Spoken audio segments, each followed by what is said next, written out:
ఈ దినాన జీవితంలో స్థిరపడిన తరువాత చాలా ప్రాముఖ్యంగా చాలా సందర్భాల్లో మనము కొన్ని సందర్భాలు ఇందులో వినే పరిస్థితులు ఉన్నాయి. వినుంటారు మీరు. జీవితంలో ఒక వ్యక్తి స్థిరపడిన తరువాత ఆ వ్యక్తి జీవితంలో ఎటువంటి మార్పులు వస్తాయో, ఆ మార్పుల వలన తన జీవితంలో ఎంత నష్టాన్ని కోరి తెచ్చుకుంటాడో ఈరోజు కొన్ని సంఘటనలు మనం చూద్దాం. చాలామంది జీవితాల్లో స్థిరపడినంత వరకు కూడా చాలా నెమ్మదిగా, అనుకోవగా, వినయంగా, విధేయతగా ఉంటారు.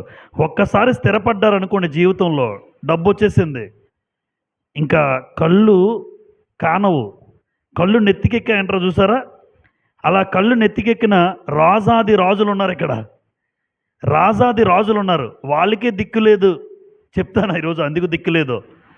రాజాది రాజులు జీవితంలో స్థిరపడినంత వరకు కూడా దేవుడే స్థిరపరిస్తే, దేవుడి వలన స్థిరపడ్డారనే విషయాన్ని గ్రహించక మరిచిపోయి కళ్ళు నెత్తికెక్కి జీవితాలు నాశనం చేసుకున్నటువంటి ఒక 3 సంఘటనలు లేదా 3 జీవితాలు, 2 జీవితాలు, ఒక ఇశ్రాయేలు జనాంగం గురించి ఈరోజు కొన్ని మాటలు జ్ఞాపకం చేసుకుని, ఒకవేళ మనం కూడా నా జీవితంలో నేను అనుకుంటాను, మీ జీవితంలో మీరు అనుకోండి, నా జీవితంలో దేవుడు ఒకవేళ నాకు ఏదైనా స్థిరంగా ఉంచి ఒక మంచి ఉద్యోగం ఇచ్చి ఒక మంచి స్థితిలో దేవుడు నన్ను ఉంచాడు అన్న భావన నాకుంటే నేను ఎలా ఉండాలి, ఎటువంటి ఉద్దేశం కలిగి ఉండాలి, దేవుడు ఏది కోరుతున్నాడు, ఏదో వచ్చేసింది ఉద్యోగం, డబ్బు వచ్చేస్తుంది, ఇబ్బంది లేదు, ఎవరిని అడిగే పరిస్థితి లేదనుకుని కళ్ళు నెత్తికెక్కే పరిస్థితి నాకు రావచ్చు, నీకు రావచ్చు.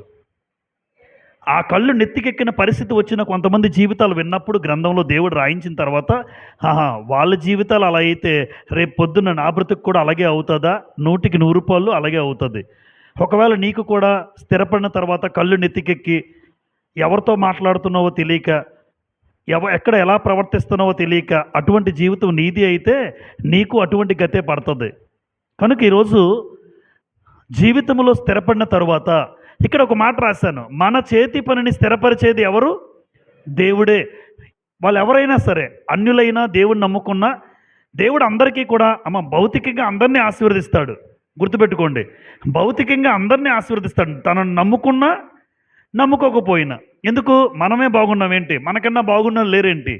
వాళ్ళు దేవుని నమ్ముకోలేదు. మనకన్నా బాగున్న వాళ్ళు ఉన్నారు భౌతికంగా. అయితే దేవుడు అందరికీ ఇస్తాడు. ఎందుకంటే వర్షము చెప్పాడు కదా, మత్తయి సువార్త 5:45 ఒకసారి తెరవండి. మత్తయి సువార్త 5:45.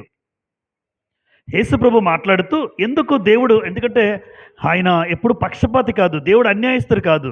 అయితే దేవుణ్ణి నమ్ముకున్న వాళ్ళు, పరలోకం గురించి ఆలోచించే వాళ్ళు, వాళ్ళకి పరలోకం ఉండాలి అంటే ఆత్మ సంబంధంగా ఉండాలి తప్ప భౌతికమైనది ఆయన నమ్ముకున్నా ఇస్తాడు, నమ్ముకోకపోయినా ఇస్తాడు. భౌతికమైనవి చూడండి, మత్తయి సువార్త 5వ అధ్యాయం 45వ వచనం. ఆయన చెడ్డవారి మీదను మంచివారి మీదను తన సూర్యుని ఉదయింపజేసి నీతిమంతుల మీదను అనీతిమంతుల మీదను వర్షము కురిపించుచున్నాడు. చూసారమ్మా, చెడ్డోడని వర్షం రాకూడదు అంటాడేంటి? అక్కడ వర్షం పడుతుంది, వాళ్ళు బాగుంటారు అంటే భౌతికంగా బాగుంటారు. ఏ విషయంలో? చూడండి, ఒక మాట అన్నాడు, చెడ్డవారైనా మంచివారైనా, నీతిమంతులైనా అనీతిమంతులైనా, అంటే ఎవరైనా సరే భౌతికంగా దేవుడు అన్నీ ఇస్తాడు, వాళ్ళు అనుభవిస్తూ ఉంటారు. అయితే పరలోకం ఇవ్వడు, అది నిత్యత్వం వెళ్ళరు. భూమి మీద బ్రతుకుతున్నంత కాలం అందరిలాగే బ్రతుకుతారు, అన్నీ అనుభవిస్తారు, అన్నీ తింటారు, అన్నీ ఉంటాయి. కానీ పరలోకం ఉండదు. ఎందుకు అంటే దేవుడు ఆయన నమ్ముకున్న వాళ్ళకి మాత్రమే ఆ నిత్య జీవం ఇస్తాడు. అది కూడా భూమి మీద ఆత్మ సంబంధంగా బ్రతికిన వాళ్ళకి. అయితే భౌతికంగా అందరినీ ఆశీర్వదించేది, స్థిరపరిచేది ఎవరు? దేవుడే. కనుక మన చేతి పనిని స్థిరపరిచేది దేవుడే. 90వ కీర్తనలో ఆ మాట ఉంటుంది చూడండి. కీర్తనల గ్రంథం 90వ కీర్తనలో మా చేతి పనిని స్థిరపరిచేది ఆయనే. 90వ కీర్తన చివరి వచనం 17. మా దేవుడైన యెహోవా ప్రసన్నత మా మీద నుండును గాక, మా చేతి పనిని మాకు స్థిరపరచుము, మా చేతి పనిని స్థిరపరచుము. కనుక చేతి పనిని స్థిరపరిచేది దేవుడు. ఏదో ఒకటి నువ్వు నమ్మకంగా పని చేయకపోతే నేను చెప్పలేను. కానీ చూడండి, అందరూ దేవుడు నమ్ముకోలేని వాళ్ళు కూడా నమ్మకంగా పనిచేసిన ఉంటారా? ఉంటారు. పనిలో నమ్మకంగా ఉంటారు, దేవుడు ఆశీర్వదిస్తాడు. అందుకే పని యందు శ్రద్ధ కలిగిన వాడు ఏమవుతాడని రాశారు సామెతలు. ఐశ్వర్యవంతుడు అన్నాడు. అంటే పనిలో శ్రద్ధగా తనకి అప్పచెప్పిన పని, అన్యుడైనా చాలా బాగా చేసిన వాళ్ళు ఉన్నారు, క్రైస్తవుల కన్నా బాగా చేసిన వాళ్ళు ఉన్నారు కొంతమంది. అంటే నీకు అప్పగించిన నమ్మకంగా ఆ పని చేస్తే నువ్వు ఖచ్చితంగా ఆ చేతి పనిని స్థిరపరిచేది దేవుడే, నువ్వు దేవుని నమ్ముకున్నా నమ్ముకోకపోయినా. అది భౌతికమైన పని కనుక భౌతికంగా ఎవరు డెవలప్ అవ్వాలన్నా నువ్వు చేసే పని నమ్మకంగా చెయ్యు. నమ్మకంగా చేస్తే దేవుడు నిన్ను ఆశీర్వదిస్తాడు, స్థిరపరుస్తాడు. అయితే మరొకసారి చెప్తున్నాను, పరలోకం ఇవ్వడు. ఎందుకు? భూమి మీద బ్రతకడానికి అవకాశం ఇస్తాడు. నువ్వు అన్నీ తింటావు, అన్నీ చేస్తావు, కానీ ఆయన కోసం బ్రతికే బ్రతుకుందో చూసారా, ఆత్మ సంబంధమైన జీవితం. ఆ జీవితం లేకపోతే పరలోకం ఇవ్వడు. భౌతికమైనగా అందరినీ స్థిరపరుస్తాడు, అందరూ బాగుండాలి. మనకే నేటి గర్భఫలాలు ఇస్తుంది, అన్యులకు ఇవ్వరా? వాళ్ళు పెళ్ళైనంటే పొందుకుంటారు, మనము పొందుకున్న వాళ్ళు ఉంటారు. అంటే మనం ఆలోచించే విధానంలో తేడా ఉంటుంది. దేవుడు వాళ్ళకి గర్భఫలాలు ఇస్తాడు, మనకి గర్భఫలాలు ఇస్తాడు, అన్నీ అనుభవిస్తారు భౌతికంగా. అంతేగాని క్రైస్తవులు దేవుడిని నమ్ముకోలేదని మీకు గర్భాలు రావు అని అండ కదా, అన్యాయం కదా. అలాంటి ఆ పరిస్థితి దేవుడు అన్యాయస్తుడు కాడు. నన్ను నమ్ముకోలేకపోయినా మీరు భౌతికంగా బాగుండాలని కోరుకుంటాడు. చూడండి, తన పిల్లలుగా వారు దేవుని తెలుసుకోకపోయినా మీరు బాగుండాలి, మీ పిల్లలు బాగుండాలి. అందుకే ఏది ఆపడు, భౌతికంగా ఏది ఆపడు, అయితే నిత్యత్వం ఆపుతాడు. ఎందుకు అంటే భౌతికంగా నువ్వు ఎంత బతికినా క్రీస్తు ప్రభుని అంగీకరించకపోతే, క్రీస్తు ప్రభు తన ప్రాణం మనందరికీ పెట్టాడని లోకంలో సువార్త ప్రకటించబడుతున్నా అది అంగీకరించకపోతే పరలోకానికి నువ్వు వెళ్ళవు. చనిపోయిన తర్వాత నరకానికి అయితే వెళ్తావు, అది మాత్రం గ్యారంటీ. కానీ భూమి మీద ఉన్నంతకాలం అన్నీ తింటావు, అన్నీ పొందుకుంటావు, నీ కష్టార్జితం చేత దీవించబడుతూ ఉంటావు. కనుక మన చేతి పనిని స్థిరపరిచేది దేవుడే. యోబు గ్రంథంలో 1వ అధ్యాయం 10వ వచనంలో యోబు గారికి అపవాది మాట్లాడుతున్నాడు యోబుతో. యోబు గ్రంథం 1:10 తెరవండి. 1:10 యోబు గ్రంథం. నీవు అతనికిని అతని ఇంటి వారికిని అతనికి కలిగిన సమస్తమునకును చుట్టూ కంచె వేసితివి కదా. తర్వాత నీవు అతని చేతి పనిని దీవించుచుండుట చేత అతని ఆస్తి దేశములో బహుగా విస్తరించి ఉన్నది. అంటే అపవాది దేవుడితో మాట్లాడుతూ, యోబు చేతి పనిని నువ్వు దీవిస్తున్నావయ్యా, అందుకే యోబు క్రమక్రమంగా పెరుగుతున్నాడు. అందరూ గమనించండి, ఇక్కడ ఒక ట్విస్ట్ ఉంది. యోబు చేతి పనిని ఎవరు ఆశీర్వదిస్తున్నారు? దేవుడు. యోబు చేతి పనిని దేవుడే దీవించాడు, కరెక్ట్, 100% అయితే యోబు గారిలో రెండో కోణం ఉంది. ఆయన క్రైస్తవ్యంలో కూడా ఒక అద్భుతమైన జీవితం జీవించాడు. ప్రారంభ వచనం చదవండి, యోబు గ్రంథం 1:1. ఊజు దేశమునందు యోబు అని ఒక మనుషుడు ఉండెను. అతడు ఎలాంటాడు? యథార్థ వర్తనుడును న్యాయవంతుడునై దేవుని యందు భయభక్తులు కలిగి చెడుతనము విసర్జించిన వాడు పరలోకానికి అర్హుడు. చూసారు, రెండు కోణాలు ఒకేసారి. అంటే భౌతికంగా ఎంత డెవలప్ అయినా దేవుని ఆత్మ సంబంధమైన జీవితం కూడా యోబుకు ఉంది. అంటే ఇప్పుడు యోబు కేవలం భౌతికంగానే కాదు, ఆత్మ సంబంధంగా కూడా తన జీవితంలో ఎలా ఉన్నాడు? యథార్థత, న్యాయం. చెడుతనం అంటే నచ్చదు, చెడుతనం అంటే అసహించుకుంటాడు. దేవుడంటే పిచ్చి, దేవుడంటే భయము భక్తి. నా ఉద్దేశం అది, అంత ఇష్టం. మరి భౌతికంగా ఆత్మీయంగా కూడా బాగున్నాడు. చూసారా, భౌతికంగా బాగున్నాడు, దేవుడే దీవించాడు. అయితే ఆత్మ సంబంధంగా కూడా పరలోకం అనే ఆలోచనతో పరలోకానికి వెళ్ళాలి, చనిపోయిన తర్వాత దేవుని దగ్గరికి వెళ్తాడా? వెళ్తాడు. అంటే ఈ రెండు యోబులో ఉన్నాయి. కొంతమందిలో ఎలా ఉంటాయి? ఆశీర్వదించబడతారు భౌతికంగా, కానీ దేవుడు అంటే ఆసక్తి ఉండదు, దేవుడి పట్ల ఆ భయభక్తులు ఉండవు. దేవుడంటే న్యాయంగా వారి జీవితంలో ఉండరు, చెడుతనం ప్రేమిస్తూ ఉంటారు. అంటే వాళ్ళు భూమి మీద బాగుంటారు తప్ప చనిపోయిన తర్వాత పరలోకానికి అయితే వెళ్ళరు. ఎందుకంటే ఈయనలో రెండూ ఉన్నాయి. భౌతికంగా వెరీ గుడ్, బాగా వెల్ సెటిల్డ్ ధనవంతుడు, ఆత్మీయంగా కూడా ధనవంతుడే.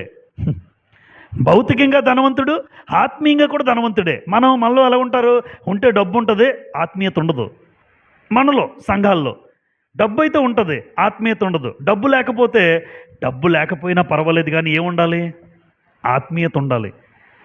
ఎందుకంటే ఉన్నదాంతో ఎవరైనా తింటారు. నేను తినేది అన్నమే, పేదోడు తినేది అన్నమే, ఆ డబ్బున్నోడు తినేది బంగారం తింటాడా? బిస్కెట్లు. ఇప్పుడు డబ్బు నోట్లో పెట్టుకుంటాడా? ఆడు తినేది అన్నమే. అన్నంలో తేడా ఉండొచ్చు ఒకవేళ తినే అన్నంలో, కానీ తినేది మాత్రం ఖచ్చితంగా అన్నమే. అలాంటప్పుడు దేవుడు మన జీవితంలో ఆత్మీయతను కోరుతాడు ఎప్పుడు కూడా, ఆత్మీయత జీవితమే. అయితే ఈయనలో రెండూ ఉన్నాయి, అది ప్లస్ పాయింట్ యోబు గారికి. డబ్బు ఉంది, కానీ డబ్బు ఉండడం వల్ల గర్వం రాలేదు, అది గొప్పతనం. డబ్బు ఉండడం వల్ల గర్వం రాలే. ఒక దిక్కంతట్లో ధనవంతుడట, తూర్పు దిక్కు. ఇప్పుడు ఇటుపక్క తూర్పు పెట్టండి బ్రదరు, ఇదా ఈ దిక్కులో ఎంతమంది అయితే ఉన్నారో ఇలా చూసుకుంటే తూర్పు దిక్కులో ఎంతమందిని చూసినా అందరికంటే ఎవరు ధనవంతుడు? గ్రంథం చెప్పిన మాట, ఒక తూర్పు దిక్కు అంతటిలో ధనవంతుడట. మీరు ఎంతమందిని తీసుకోండి తూర్పు దిక్కులో, అందరికన్నా యోబు ధనవంతుడు అంటే ఒక దిక్కు అంతట్లో ధనవంతుడు. అయినా సరే చిన్న పిసర మన భాషలో గర్వం లేదు, గర్వం లేదు. దేవుడి కోసం ఆత్మీయంగా బ్రతుకుతున్నాడు ఈయనలో. అంటే అన్ని విషయాల్లో దేవునికి ఏమయ్యాడు? లోబడ్డాడు. నోటి మాటతో కూడా యోబు ఏం చేయలేదు తెలుసామా? యోబు గ్రంథం 2వ అధ్యాయం, దేవుడే చెప్పిన మాట. యోబు గ్రంథం 2వ అధ్యాయం 10వ వచనం చివరి భాగం చదివేద్దాం. యోబు 2:10 చివరి భాగం.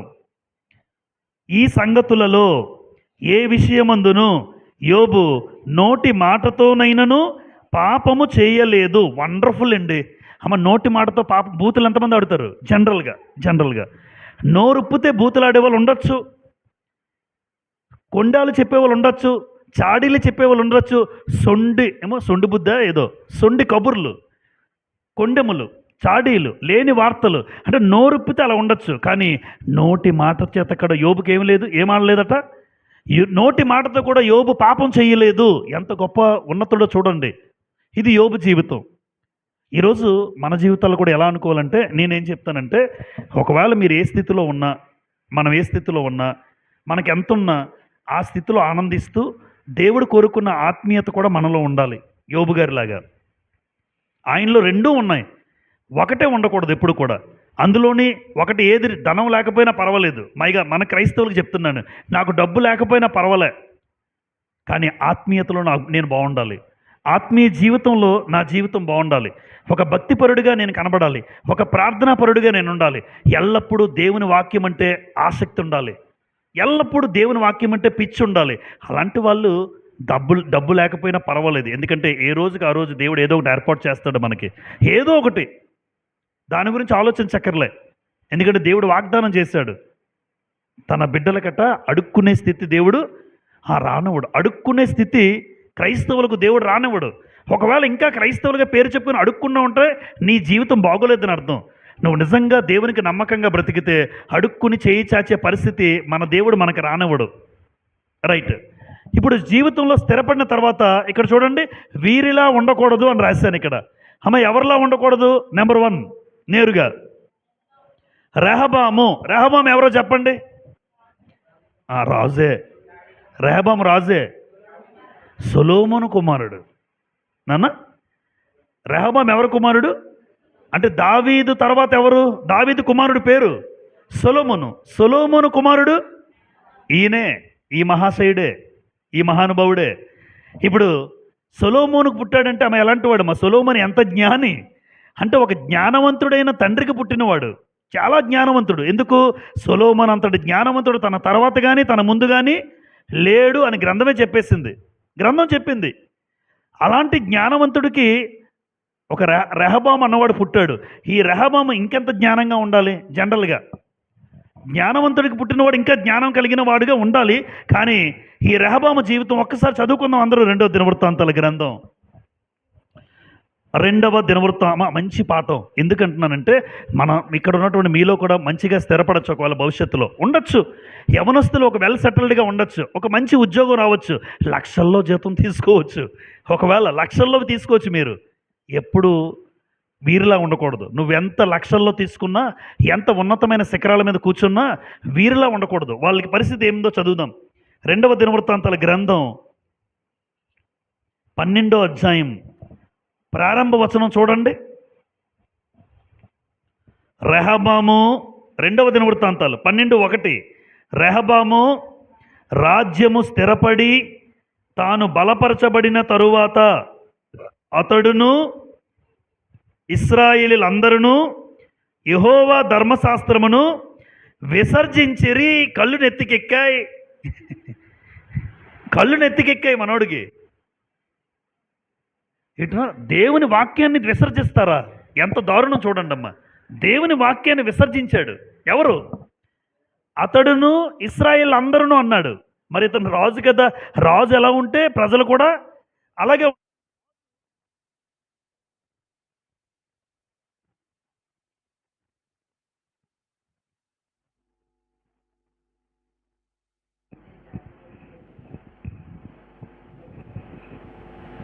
రాజు ఎలా ఉంటే ప్రజలు కూడా అలాగే ఉంటారు, అది వాస్తవం కదా.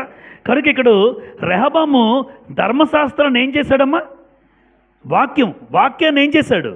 విసర్జించాడు. గుర్తుపెట్టుకోండి, ఒక రాజు మంచి ధనవంతుడు, ఏది లోటు లేదు, కానీ వాక్యాన్ని పక్కన పెట్టాడు. కారణం ఏంటో తెలుసమ్మా? స్థిరపడిపోయాడు. నాకేంట్రా కాలర్ ఎగరేస్తున్నాడు రెహబాము ఇప్పుడు. నాకే లోటు లేదు. ఎందుకంటే వీళ్ళ నాన్న ఎవరమ్మా? వీళ్ళ నాన్నగారు సొలొమోను జీవితం అట ఎంతో సంపాదించి కూర్చిపెట్టేసి వెళ్ళిపోయాడు ఆయన.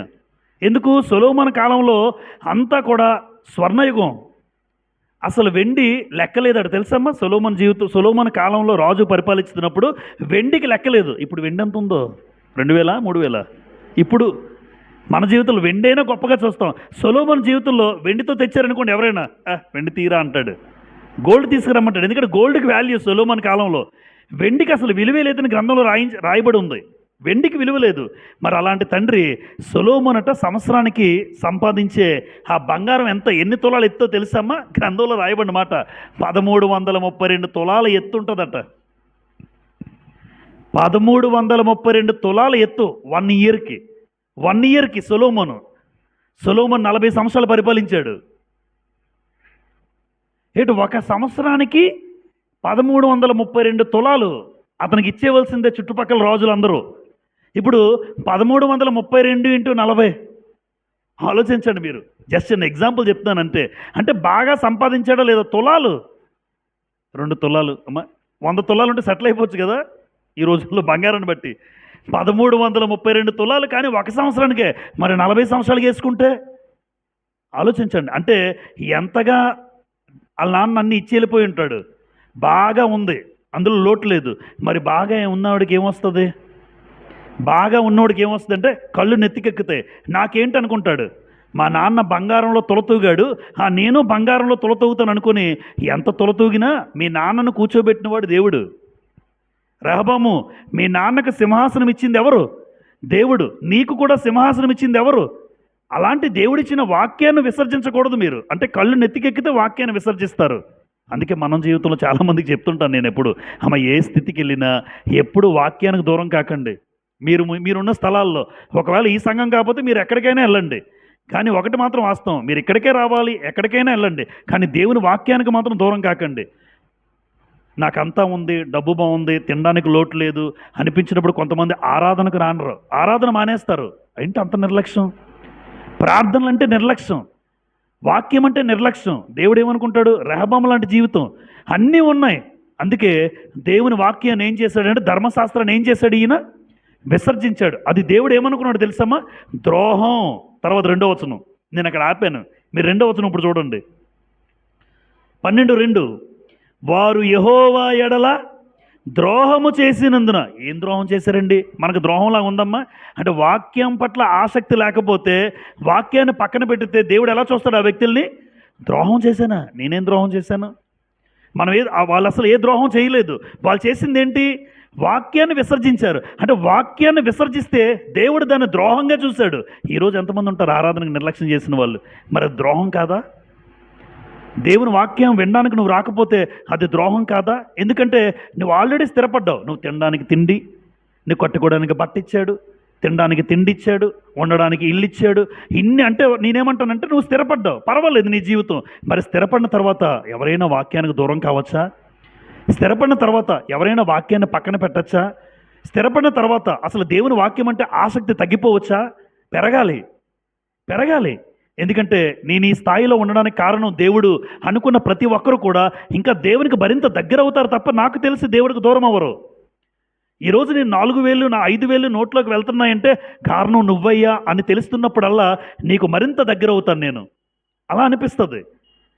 నా 5000 తింటున్నప్పుడు ఎంత మనం క్యాజువల్గా అంతే, 5000 నోట్లోకి వెళ్తున్నప్పుడు నిజంగా అనిపిస్తుంది, ఎవరికి తెలియకపోయినా కళ్ళంట నీళ్ళు వస్తుంటాయి. ఎంతోమందికి తిండి లేదు, కానీ నేనైతే ఈ 5000 నాకు నోట్లోకి వెళ్తున్నాయి. ఈ 5000 నోట్లోకి ఇస్తున్నందుకు మరింత దగ్గరగా ఉంటాను నీకు. నా ఉద్యోగం చేసుకుంటూ కష్టమైనా పర్లేదు, కష్టమే, కానీ మరింత దగ్గరగా ఉంటాను. ఎందుకంటే ఈ 5000 నోట్లోకి వెళ్తున్నాయంటే కారణం నువ్వే కదా. అలాంటప్పుడు నీ వాక్యానికి నేను ఎప్పుడూ దూరం కాను. వీలైనప్పుడల్లా కష్టమైనా సరే గొంతు పోయిన వాక్యాన్ని ప్రకటిస్తాను. సమయమైన అసమయమైన వాక్యాన్ని ప్రకటిస్తాను. నాకు ఇచ్చిన బాధ్యత, నాకు ఇచ్చిన భారం. అంతేగాని తప్పించుకునే పరిస్థితి, దేవుడికి దూరమయ్యే పరిస్థితి నాకు వచ్చిందంటే నా కళ్ళు నెత్తికెక్కాయని అర్థం నాకు. అలా అనుకుంటాను. చదువుతున్నప్పుడల్లా అనిపిస్తుంది, ఎప్పుడైనా దేవుని వాక్యానికి దూరం అయితే కళ్ళు నెత్తికెక్కాయి, నేను దూరం అయిపోతున్నాను అంతే. ఆ పరిస్థితి తెచ్చుకుంటే ఎంత బాగుంటుందో చూడండి. ఎంతమంది మనుషులు మారుతారు. ఈరోజు ఎంతమంది మనందరం కూడా ఎవరైనా అందరూ కూడా నాలాగే మీరు తింటున్నారు. అందరికీ 5,000 నోట్లోకి వెళ్తున్నాయి. కానీ ఎంతమంది వాక్యం పట్ల, దేవుని ప్రార్థన పట్ల, ఆరాధన విషయంలో, దేవుని కార్యాల విషయంలో దూరంగా ఉంటున్నారో, దగ్గరగా ఉంటున్నారో ఒకసారి ఆలోచించండి. రెహబాము దేవుని ధర్మశాస్త్రాన్ని విసర్జించాడు. అందుకే దేవుడు కూడా ఏం చేశాడు తెలుసమ్మా? దేవుడు కూడా విడిచిపెట్టేశాడు. దేవుని వాక్యం అంటే అంత నిర్లక్ష్యం ఉండకూడదు. ఇంకా ఒక విషయం మీరు లోతుగా ఆలోచించండి. ఒక రాజు సింహాసనం మీద కూర్చున్న తర్వాత, మీరు ద్వితీయోపదేశకాండం 17వ అధ్యాయం తర్వాత రాసుకుని తర్వాత చూడండి. ఒక రాజు ఎవరైనా సింహాసనం మీద కూర్చున్న తర్వాత ద్వితీయోపదేశకాండం 17వ అధ్యాయం ప్రకారం ఏ రాజైనా సింహాసనం మీద కూర్చుంటే ఆయన చేతిలో ఏముండాలో తెలుసా? ధర్మశాస్త్రం ఉండాలి. అప్పుడే ప్రజలను నువ్వు చక్కగా పరిపాలించగలవు. ఎందుకు? నీ సొంత తెలివితేటలు, నీ సొంత ఆలోచనలతో ప్రజలకు న్యాయం చేయలేవు. దేవుడు ఇచ్చిన ఆలోచనతో ప్రజలకు న్యాయం చేయగలవు. అందుకే ఏ రాజైనా కూడా సింహాసనం ఎక్కినప్పుడు దావీదుకి సైతం చెప్పాడు, ఏ రోజైనా మీరు సింహాసనం ఎక్కుతున్నారా, మీ దగ్గర ఒక ధర్మశాస్త్ర కాపీ మీ దగ్గర ఉండాలి. అది ద్వితీయోపదేశకాండం 17వ అధ్యాయం చెబుతుంది. మీరు అధ్యాయం అంతా చదివితే అర్థమవుతుంది చివరిలో. కనుక దేవుని వాక్యాన్ని అంత నిర్లక్ష్యం. ఈరోజు క్రైస్తవులుగా మన జీవితంలో వాక్యం ఎక్కడ ఉండాలి అంటే, కొలస్సీలకు రాసిన పత్రిక, కొలస్సీ 3వ అధ్యాయం. అపోస్తలుడైన పౌలు కొలస్సీలకు రాసిన పత్రికలో వాక్యము గురించి మాట్లాడుతూ ఆయన ఎంత వాక్యానికి విలువిచ్చిగా మాట్లాడుతూ ఉంటాడంటే, కొలస్సీలకు రాసిన పత్రిక 3వ అధ్యాయం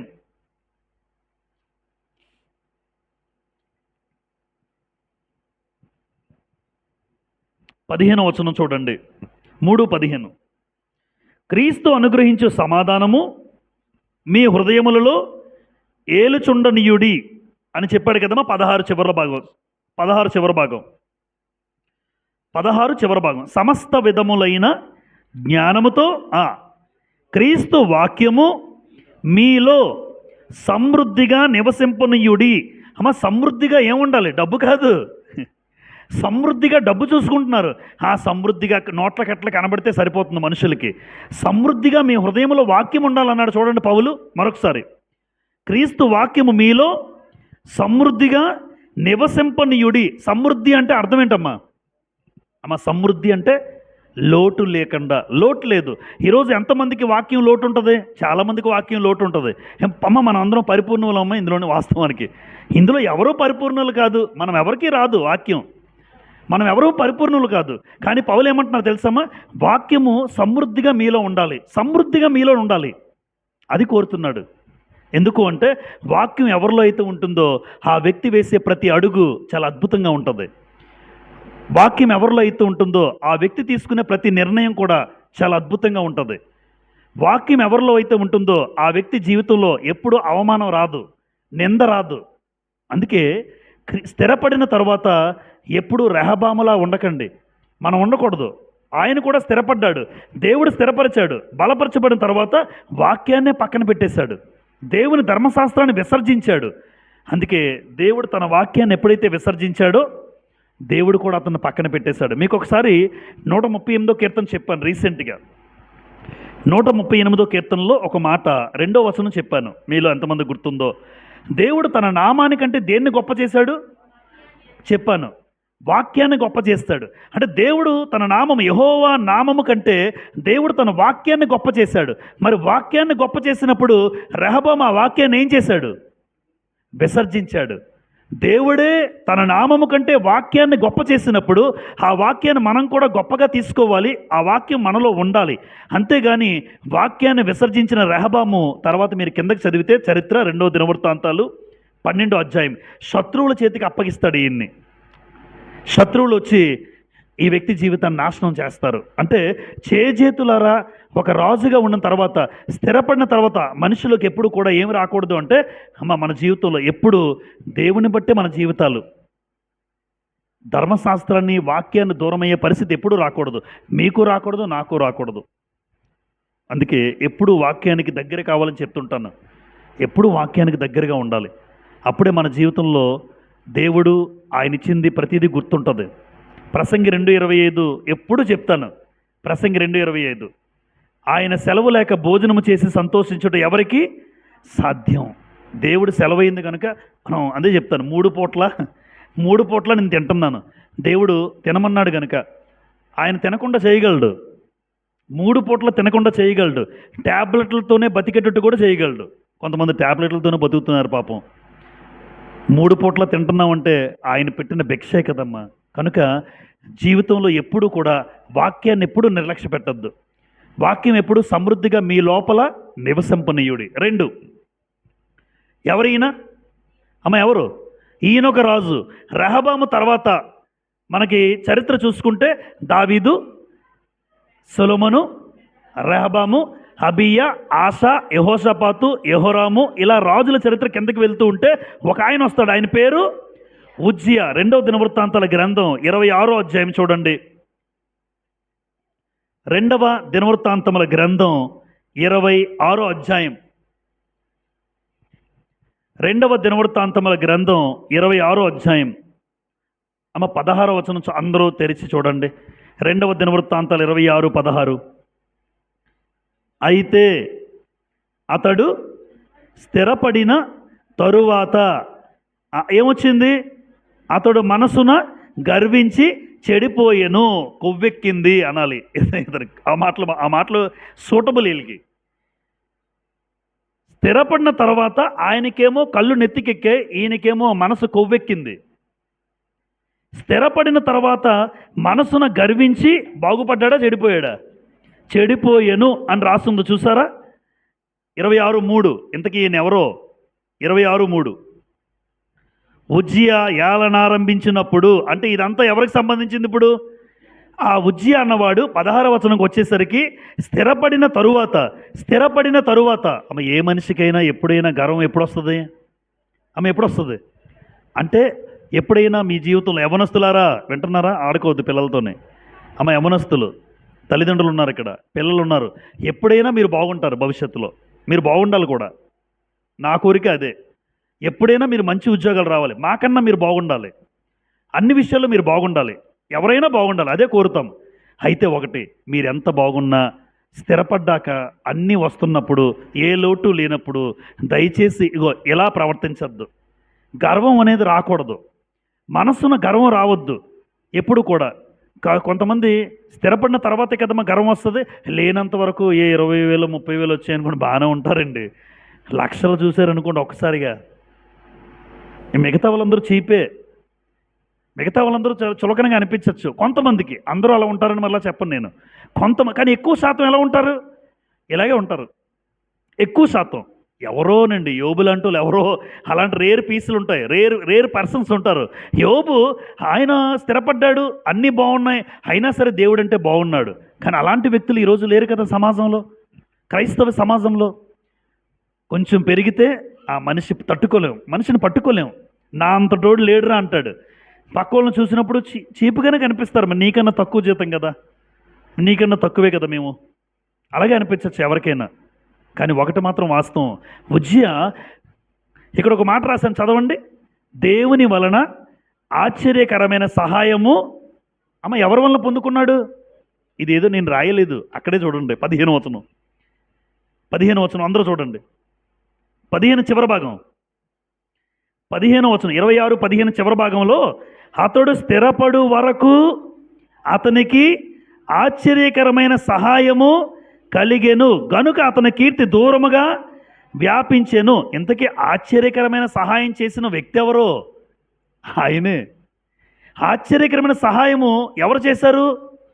ఎంతవరకు అమ్మా? స్థిరపడినంత వరకు దేవుడే చూస్తున్నాడు. మరి ఆ విషయం గుర్తుండాలి కదా. ఈరోజు నేను ఈ స్థాయిలో ఉండడానికి కారణం, నాకు సహాయం అందించే దేవుణ్ణి మర్చిపోతే ఎలా?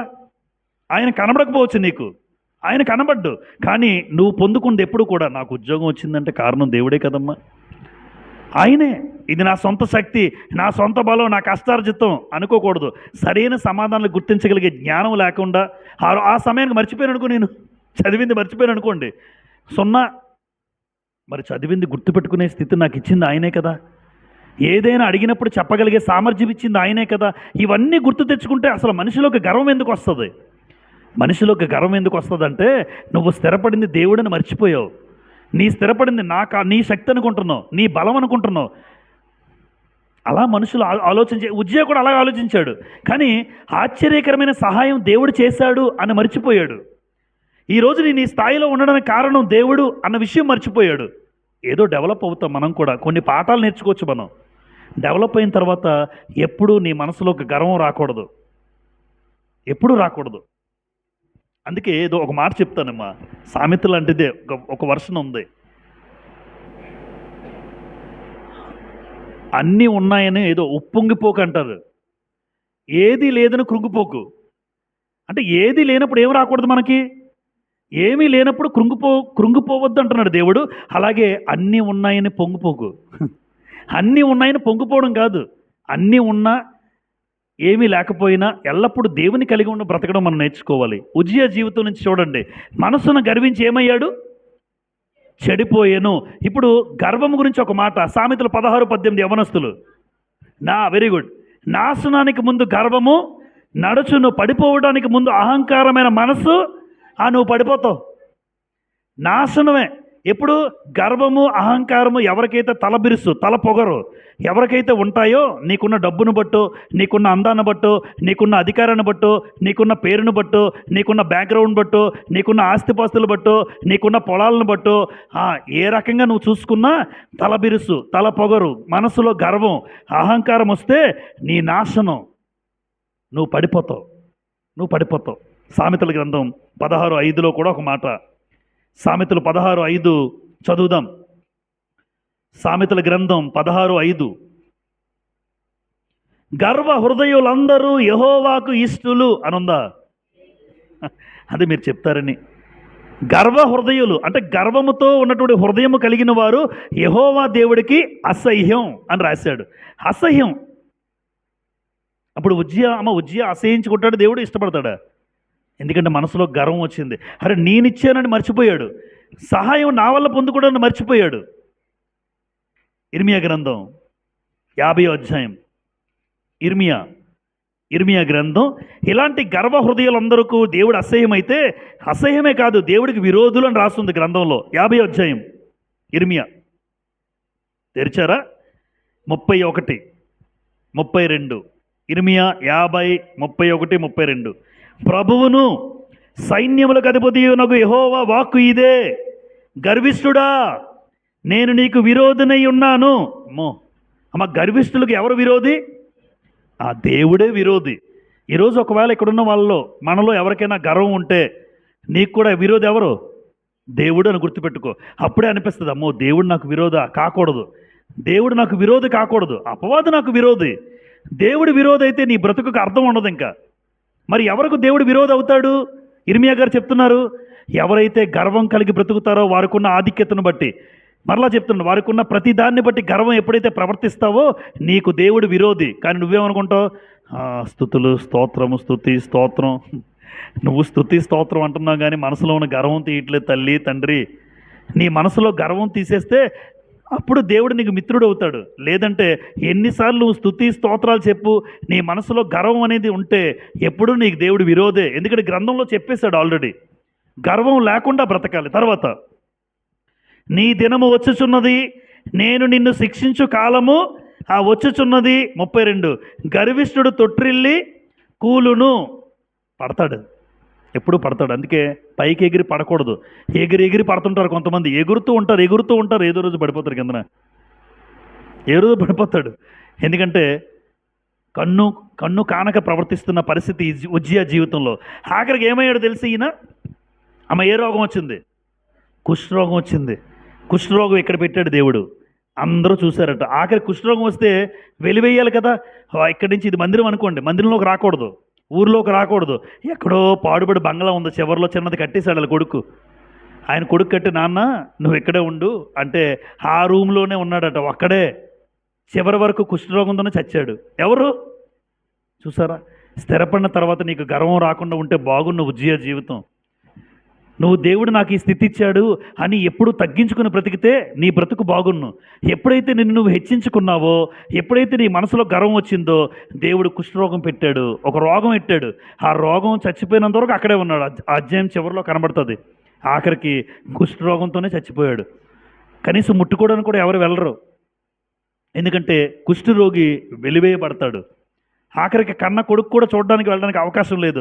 ఎక్కడో దూరంగా చిన్న రూమ్ కట్టేసి అందులో పడేయడమే. అలాంటి బ్రతుకు బతికాడు. చివరికి ఎవరు? ఉజ్జియా. కారణం, స్థిరపడ్డాక దేవుడు నాకు ఈ స్థితి ఇచ్చాడని ఎప్పుడూ మర్చిపోకూడదు.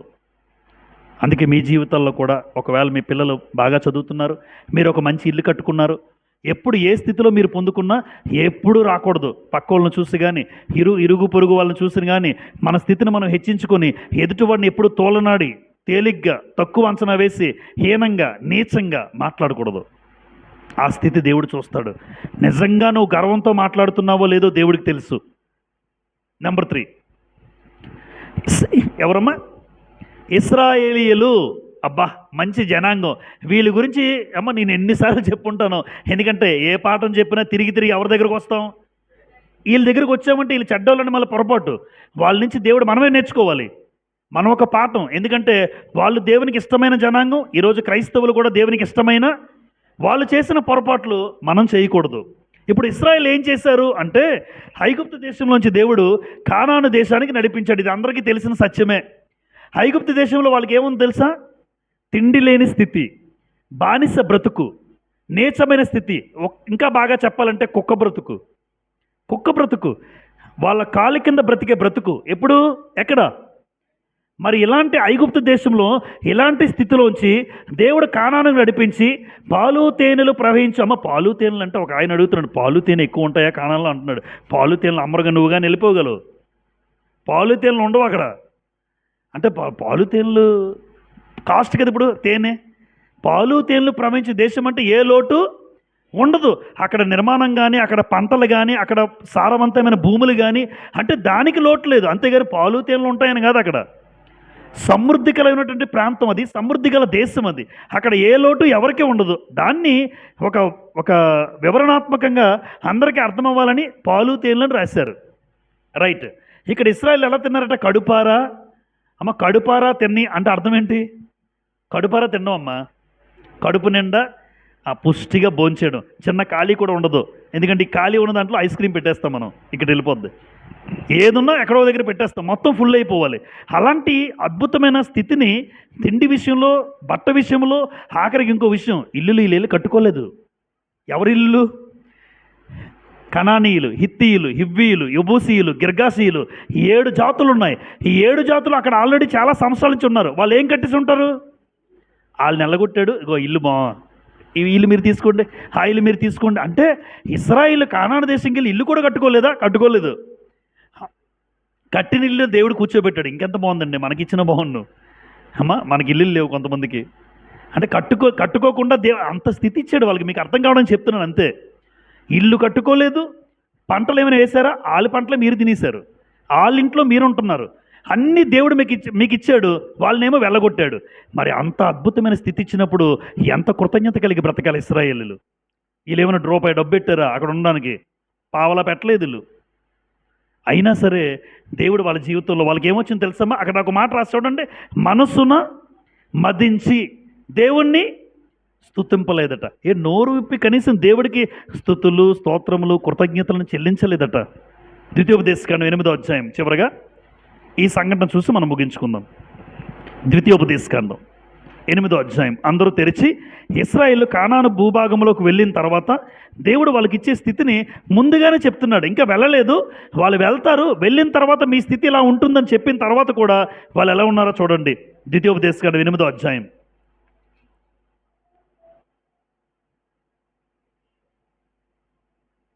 అది ఎలాంటి దేశమో కూడా మీకు కొంచెం చెప్దాము. 8వ వచనం. అది గోధుమలు, యవలు, ద్రాక్ష చెట్లు, అంజూరపు చెట్లు, దానిమ్మ పండ్లు గల దేశము. అమ్మ ద్రాక్ష పళ్ళు ఎలా మోస్తారో తెలుసా? గెల ఎప్పుడైనా చూసారా మీరు? ద్రాక్ష పళ్ళు తమ్ముడు, బ్రదర్, మనం ఇప్పుడు వెళ్తాం కదా, ఎలా కొంటారు మీరు? ఇలా మోసుకుంటావా ద్రాక్ష పళ్ళు? ఏముంది ఇలా గుత్తు, కానీ ఒక ద్రాక్ష గుత్తు 2 మొయ్యాలి అక్కడ. కానాను దేశంలో ద్రాక్ష గెల వచ్చిందనుకోండి, ఇద్దరు కావిడితోని ఇలా మోస్తారు, మధ్యలో ద్రాక్ష గుత్తు ఉంటుంది, ఒక గుత్తు, ఇద్దరు మొయ్యాలి వెనకత్తల. ఇప్పుడు మన ద్రాక్ష గుత్తు సింపుల్. అంటే ఎంత బలమైన ద్రాక్ష పళ్ళు చూడండి, ఎంత సమృద్ధి. ఈరోజు మనం తినే దాంట్లో బలం లేకపోవచ్చు, కానీ వాళ్ళకి ఇచ్చింది మాత్రం దేవుడు సమృద్ధిగా మంచి దేశాన్ని ఇచ్చాడు. ఎంత మంచి పళ్ళు, ద్రాక్ష గుత్తు మొయ్యడం ఏంటి, ఇద్దరు ఒక కావిడి పట్టుకుని. తర్వాత 9, అంజురపు చెట్లు దానిమ్మ పండ్లు గల దేశం, ఒలీవ నూనెయు తేనెయు గల దేశం, కరువు అనుకోకుండా నీవు ఆహారము తిని దేశం. అబ్బా, కరువే రాదటమ్మా, కరువు రాదు, అందులో నీకు ఏ లోపము ఉండదు. 9వ వచనం, అది ఇనపరాళ్ళు గల దేశం, దాని కొండల్లో నీవు రాగి తవ్వి తీయచ్చు. రాగి తీయచ్చట.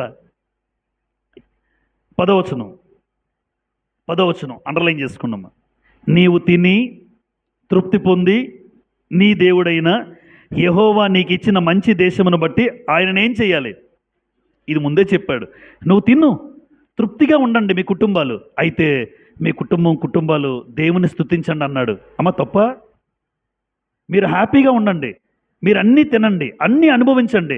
మరి అయినా సరే కుటుంబాలుగా మీరు కూర్చొని నా ప్రార్థనకు రండి ప్లీజ్. అయినా రారు. అన్నీ తింటాం మనం, మన పిల్లలు తింటారు, మనము తింటాం, కుటుంబాలు హ్యాపీగా ఉన్నారు. కానీ ఎంతమంది కుటుంబాలు సంఘానికి రాగలుగుతున్నాం, ఎంతమంది కుటుంబాలు దేవుని మందిరంలో ఉండగలుగుతున్నాం? చూసారా, దేవుడు ఆ రోజున కోరాడు వాళ్ళని, మీరు అన్నీ చెయ్యండి, అయితే మీరు దేవుని స్తుతించండి అన్నాడు. 11వ వచనం, నేడు నేను నీకు ఆజ్ఞాపించు ఆయన ఆజ్ఞలను విధులను కట్టడలను నీవు అనుసరింపక నీ దేవుడైన యెహోవాను మరచి కడుపారా తిని. అమ్మ, కడుపారా తింటే ఏమవుద్ది తెలుసా? కడుపారా తిన్నోళ్ళకి దేవుడు ఎవడో మర్చిపోతారు. నిజం, పుష్టిగా తినండి, మనకు అన్నీ లోటు లేదనుకోండి, ఏముంది మేము తింటున్నాం, మాకు అన్నీ ఉన్నాయి తింటున్నాం అంటే దేవుణ్ణి మర్చిపోతారు. ఇది నా మాట కాదు, బాగా పుష్టిగా తిన్నోడు. అందుకే ఆగూరు అనే వ్యక్తి పేరు రాశాను మీకు. ఆగూరు సామెతల గ్రంథం, ఒకసారి అక్కడికి వెళ్లకుండా 2 మాటలు చదివేద్దాం, ఇక్కడే ఉన్నాం కదా. నేరుగా 14వ వచనం, ద్వితీయోపదేశకాండం 8:14 చదివి ఆగూరు దగ్గరికి వెళ్దాం. 8:14, నీ మనస్సు మదించి దాసుల గృహమైన ఐగుప్తు దేశంలో నుండి నిన్ను రప్పించిన నీ దేవుడైన యెహోవాను మరిచెదవేమో. ఇశ్రాయేలరా, మీరు మర్చిపోతారేమో, జాగ్రత్త, ఎప్పుడూ దేవుని మర్చిపోకండి. అమ్మ, మందిరంకి రాలేదంటే దేవుని మర్చిపోయినట్ట గుర్తున్నట్ట. ఆరాధనకు రాలేదండి, రావాల్సిన వాళ్ళు ఎప్పుడో గుర్తొస్తే వస్తున్నారు, అప్పుడప్పుడు రాలేదనుకోండి, వాళ్ళు దేవుడు గుర్తున్నాడా, మర్చిపోయారా? మరి వాళ్ళు కూడా బాగానే తింటున్నారే, వాళ్ళు అనుభవిస్తున్నారే. అదే దేవుడు చెప్పాడు, ఎప్పుడు దేవుణ్ణి మీరు మర్చిపోకూడదు, ఆయన స్తుతించడం మర్చిపోకూడదు, ఆయన ఆరాధించడం మర్చిపోకూడదు. ఆయన ఎప్పుడైతే నువ్వు మర్చిపోయావో, నువ్వు తిన్నదంతా కూడా తింటున్నావు అంతే. ఆనాటి ఇశ్రాయేలులకి ఈ రోజున్న క్రైస్తవులకి పెద్ద తేడా లేదు. వాళ్ళు తిన్నారు కడుపారా, వాళ్ళు అనుభవించారు, వాళ్ళు స్తుతించడం మర్చిపోయారు. ఈరోజు తింటున్నారు, ఈరోజు బాగున్నారు, ఈరోజు కూడా క్రైస్తవులు మర్చిపోయారు కాదంటారా? ఆ రోజు వాళ్ళు స్తుతించడం మర్చిపోయారు కడుపారా తిని. ఈరోజు చాలా కుటుంబాలు దేవుని స్తుతించడం మర్చిపోయారు కడుపారా తిని. మనకి ఏ లోటు లేదు, నాకు తెలిసి కుటుంబాలకి ఏ లోటు లేదు. ఎందుకంటే 5,000 నోట్లోకి వెళ్ళి మంచి బట్టలు వేసుకుంటున్నాం, తింటున్నాం, అంతకన్నా ఏం కావాలి చెప్పండి. ఇప్పుడు ఒక మాట అక్కడ 17వ వచనం, అయితే మీరు మా సామర్థ్యము మా బాహుబలము ఇంత భాగ్యము మాకు కలుగు చేసినని అనుకుందురేమో. చూసారా, వాళ్ళు ఏమనుకుంటారు, మీ టాలెంట్ కాదు బాబు ఇశ్రాయేలరా, ఏదో మీరు ఇక్కడికి వచ్చేసారు, మేము బాగా తింటున్నాం, ఇది మీ గొప్పతనం కాదు, మీ బలం కాదు, మీ సామర్థ్యం కాదు, మీకు ఒక ఆయన భిక్షగా ఇచ్చాడు తినండ్రా అన్నాడు. ఈ కానాను దేశాన్ని మీకు దేవుడు భిక్షగా ఇచ్చాడు ఇశ్రాయేలుకి. అందుకే 17వ వచనం అద్భుతమైన వచనం. 17, మీరు మా సామర్థ్యం మా బాహుబలం ఎంత భాగ్యం మాకు కలుగు చేసినని అనుకుందురేమో. మీరు అనుకుంటే పొరపాటు. ఈరోజు చాలా కుటుంబాలు ఎలాగ అనుకుంటారు కదమ్మా, మా అబ్బాయికి ఉద్యోగం వస్తుందండి, ఉద్యోగం వల్ల మేము ఇలా ఉన్నాం, అవునా? క్రైస్తవులు అనుకోకూడదు, లోకస్తులు అనుకుంటామా, మనం అనుకోకూడదు. మా అబ్బాయికి దేవుడు ఒక ఉద్యోగం ఇచ్చాడు, ఆ దేవుడిచ్చిన ఉద్యోగాన్ని బట్టి ఈరోజు మేము ఇలా ఉన్నాం. ఎలా బాగుంది, ఎంత బాగుందమ్మా. మా కొడుకు వల్ల, మా నాన్న వల్ల, మా అన్నీ వల్ల మేము ఇలా ఉన్నాం, తప్పు. దేవుడు మీకు అది ఇవ్వడం వల్ల మీరు అలా ఉన్నారు. దేవుడు ఆ స్థితి మీకు కలుగు చేయడం వల్ల మీకు అలా ఉన్నారు. ఆ సామర్థ్యం ఆ శక్తి మీది కాదు, దేవుడు మీకు ఇచ్చాడు. లేదంటే చెప్పాను కదా, ఎప్పుడూ అంటాను నేను, నిన్ను మంచం మీద పడుకోబెట్టగలడు, నన్ను పడుకోబెట్టగలడు, కానీ ఈ సామర్థ్యం, ఈ శక్తి, ఈ బలం ఆయన నువ్వు నాకు ఇచ్చావు, ఆయన మనకి ఇచ్చాడు అంతే. ఎప్పుడు ఆ భావనే ఉండాలి. ఆ భావన ఉన్నంత వరకు నీ మనసులో ఒక గర్వం రాదు. ఎప్పుడైతే ఆ భావం మర్చిపోతారో వస్తాడు. ఒకడు రెహబాములాగా ఉంటాడు, ఒకళ్ళు ఉజ్జియాలాగా ఉంటారు, కొంతమంది ఇస్రాయేల్ లాగా ఉంటారు. ఎందుకంటే అన్నీ ఉన్నాయి కదా మాకేంటి, కానీ మీకు అన్నీ ఇచ్చింది ఎవరు? కాబట్టి మన జీవితాల్లో ఆగూరు దగ్గరికి వెళ్తాం. చివరిగా ఆగూరు దగ్గరికి వెళ్ళి ముగిద్దాం. అందరూ సామెతల గ్రంథం 30 అధ్యాయం తెరిచి చివరి వచనం. సామెతల గ్రంథం 30 అధ్యాయం. ఈ 30 అధ్యాయమైన ఆగూరు అనే వ్యక్తి రాశారు. అందులో ఆయన రాస్తున్న మాటల్లో 8-9 వచనాలు చూద్దాం ఒకసారి. 8-9 వచనాలు. వ్యర్థమైన వాటిని అబద్ధములను నాకు దూరముగా ఉంచుము. తర్వాత పేదరికమునైనను ఐశ్వర్యమునైనను నాకు దయచేయకము. అమ్మ, పేదవాళ్ళు ఉంటారా? పేదవాళ్ళు, ఐశ్వర్యవంతులు ఉంటారు. మిడిల్ క్లాస్ ఫ్యామిలీస్ మనలాగా ఉంటారా? ఉంటారు. అంటే ఆగూరు ఏం కోరుతున్నాడు? పేదరికము వద్దు, ఆ డబ్బున్నోళ్ళు అవునాక డబ్బున్నోళ్ళ జీవితం అది నాకు వద్దు, మధ్యస్థంగా ఉండాలి. అంటే అలా ఎలా ఉంటుందో తెలుసా? మధ్యస్థంగా ఎందుకు కోరుకున్నాడంటే, పేదరికం అయితే ఏమీ లేకపోతే ఏం చేస్తాడు? దొంగతనం చేస్తాడు, ఏదోలో మోసం చేస్తాడు. అంటే పేదరికం వల్ల దొంగతనం చేసి కడుపు నింపుకోవచ్చు, మోసం చేసి కడుపు నింపుకోవచ్చు. ఆ స్థితి నాకొద్దు. డబ్బుగా ఎక్కువ డబ్బు ఉందనుకో, ఇగో బాగా తిని నువ్వెవడు అంటాను, దేవుడు ఎవడండి అంటాను నేను. ఎందుకంటే అన్నీ ఉన్నాయి కనుక. ఫరో ఏమన్నాడమ్మ దేవుణ్ణి? ఫరో నిర్గమకాండం 5వ అధ్యాయం, యెహోవా ఎవడు అంటాడు ఫరో మాట్లాడతాడు. ఎందుకంటే ఆడికి ఏం పోయింది? 600 రథాలు చూసుకుని గర్వం వచ్చేసింది. నాకు 600 రథాలు ఉన్నాయనుకున్నాడు. అందుకే దేవుడు ఎవడో అన్నాడు. అందుకే ఆగూరు ఏం కోరుతున్నాడు అంటే, మనం కూడా ఇదే కోరుకోవాలి. నాకు పేదరికం వద్దు, ఐశ్వర్యము వద్దు, మధ్యస్థంగా ఉంటే తింటాము, లేనప్పుడు దేవుణ్ణి అడుగుతుంటాం. అంటే దేవుడి మీద ఎక్కువ శాతం ఆధారపడే వాళ్ళు ఎవరు అంటే మిడిల్ క్లాస్ ఫ్యామిలీస్. మధ్యస్థంగా ఉండేవాడు. అటు పేదరికము కాదు, అటు ధనవంతుడు కాదు. ఏదో ఉన్న దాంట్లో వచ్చింది ఎవరి దగ్గర చేయి చాపకుండా తినుకుంటూ వెళ్ళిపోతుంటాం అంతే. ఉంటే ₹1 ఎవరికైనా పెడతాం. అలా వెళ్ళిపోతూ ఉంటే దేవుడి మీద ఎప్పుడూ ఆధారపడతాం. అందుకే ఆ రెండు కోరుకున్నాడు. నాకు పేదరికం వద్దు, ఐశ్వర్యం వద్దు, నేను మిడిల్గా ఉంటే చాలు, ఈ జీవితం నాకు చాలు. ఆగూరు అంతటి జ్ఞానవంతుడు అంటున్నాడు. మనం కూడా అదే కోరుకోవాలి. ఇంకొకటి కింద, తగినంత ఆహారము నాకు అనుగ్రహింపుము. 9, ఎక్కువైన ఎడల నేను కడుపు నిండిన వాడనై నిన్ను విసర్జించి యెహోవా ఎవడనే అందునేమో. అబ్బా, ఆయనంతటా ఆయనే చెప్తున్నాడు చూసారా? నిజమే, తగినంత ఆహారం చాలు. ఒకవేళ ఎక్కువైపోయింది అనుకో, ఇశ్రాయేలు ఏమంటారు? యెహోవా ఎవరు అంటారు. అంటే ఎక్కువైపోతే ఒకవేళ దేవుణ్ణి తిడతానేమో. అందుకే చూడండి, యోబు గ్రంథంలో ప్రతిరోజు ఉదయాన్నే యోబు లేచి తన కుమార్తెలు 10 మంది పిల్లలు, 7 కొడుకులు, 3 కుమార్తెలు, ఈ 10 మందికి ప్రతిరోజు 5వ వచనంలో ఉంటుంది యోబు గ్రంథం 1:5లో, ప్రతిరోజు వారి వారి విందు దినములు పూర్తి కాగా యోబు ప్రతి ఒక్కరి కోసం ఏం చేసేవాడట? దహన బలి. అంటే తిన్న తర్వాత ఎందుకు ప్రార్థన చేస్తున్నాడు? ఎప్పుడైనా ఆలోచించారా మీరు? విందు దినములు పూర్తయిన తర్వాత ప్రతిరోజు భోజనాలు చేసిన తర్వాత ఎందుకు ప్రార్థన చేస్తున్నాడు యోబు అంటే ఒక సీక్రెట్ ఉంది. ఏమో ఆ పుట్టిన పిల్లలు ఎవడైనా దేవుణ్ణి దూషించాడేమో.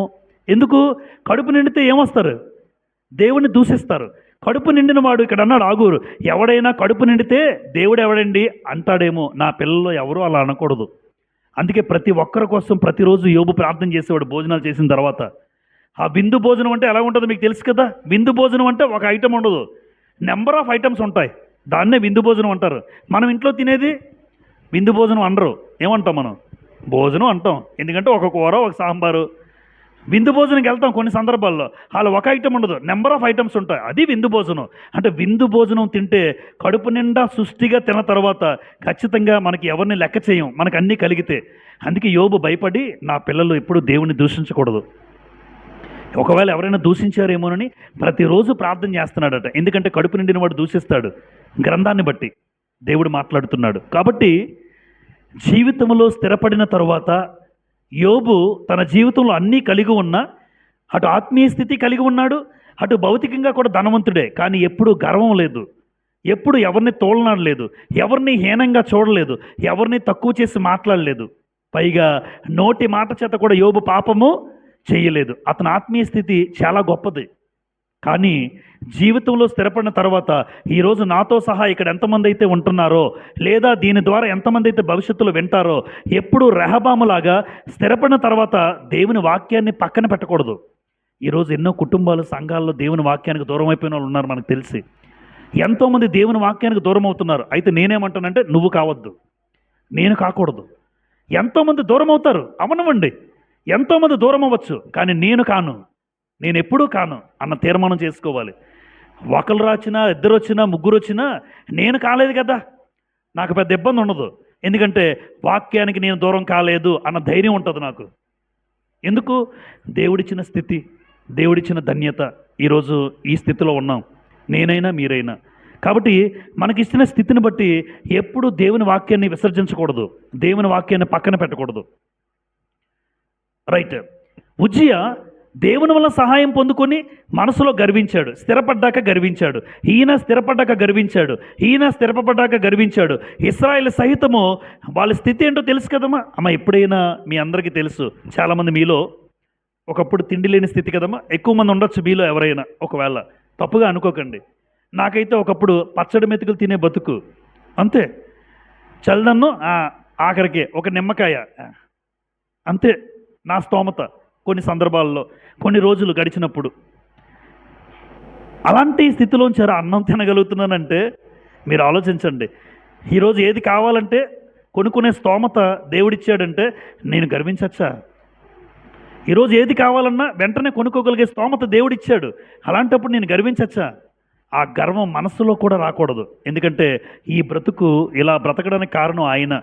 నాలాగే మీలో కూడా చాలామంది ఉండొచ్చు, లేని స్థితి నుంచి వచ్చి ఉండొచ్చు. అయితే లేని స్థితి నుంచి ఇశ్రాయేల్ని ఒక ఉన్నతమైన స్థితికి దేవుడు నడిపించినప్పుడు వాళ్ళు కూడా దేవుడిని మర్చిపోయారు.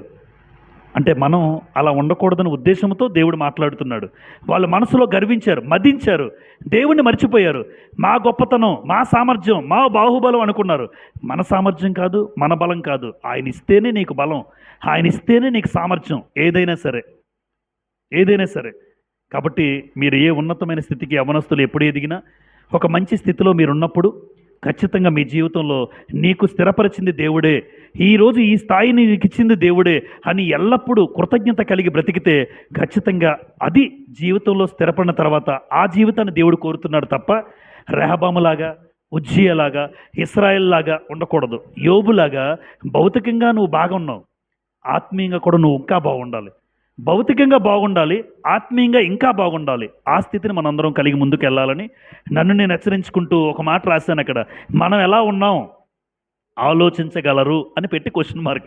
మనం ఎలా ఉన్నాం, నేను ఎలా ఉన్నాను, మీరు ఎలా ఉన్నారు? ఒక్కసారి తెలియకుండానే గర్వం ప్రవేశించే అవకాశం ఉంది. ప్లీజ్ దయచేసి ప్రేమతో ఈ విషయాలు మీకు తెలియజేస్తూ ఉన్నాను. మీరు ఏ స్థితిలో ఉన్నా గర్వం అనేది చిన్నది కూడా మనలోకి రాకూడదు. ఎప్పుడు తగ్గింపు, తగ్గింపు, తగ్గింపు. అందరికీ ప్రభుపేట వందనములు. ప్రార్థన చేసుకుందాం.